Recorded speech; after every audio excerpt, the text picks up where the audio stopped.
Habari gani Mwanakeo TV, kama ni mara yako kwanza tafadhali subscribe na turn on notification. Karibu katika ulimwengu wa siasa. Jina langu ni Dioka TV.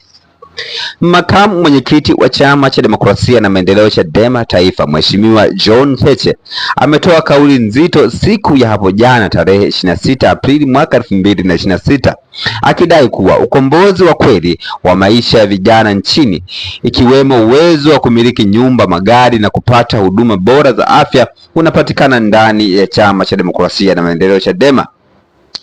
Akizungumza wakati wa uzinduzi wa tawi la Chadema eneo la Temboni Msoglovi jijini Dar es Salaam, Heche amesema kuwa vijana wanatamani maisha bora na huduma za kiwango cha juu.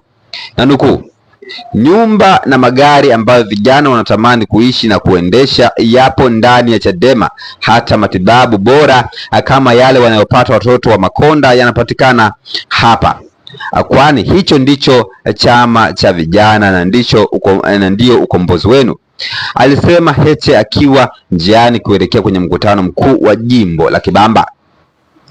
Katika hatua nyingine, kiongozi huyo amekosoa vikali kauli ya baadhi ya viongozi na majaji wa mahakama ya rufaa wanahusisha na matukio ya watu kutekwa nchini na masuala ya mapenzi, ushirikina na migogoro ya kibiashara. Heche amesisitiza kuwa Chadema inapinga na kukataa visingizio hivyo, ikitaka usalama wa raia uheshimiwe.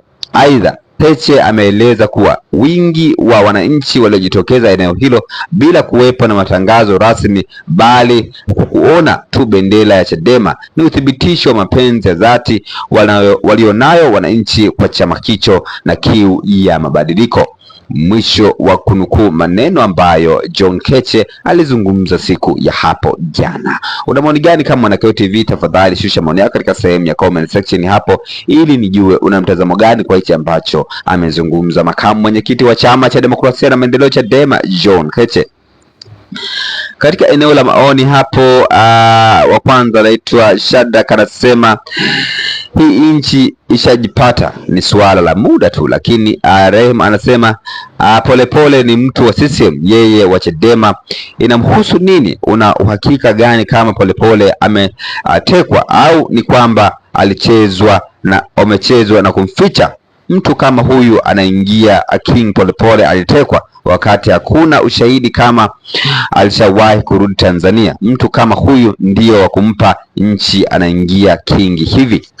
Hayo ni baadhi ya maoni ambayo yamechapishwa, hayo ni maoni ambayo yametolewa na watu mtandaoni. Jina langu Dioka TV. Kama ni mara yako ya kwanza, tafadhali subscribe na turn on notification.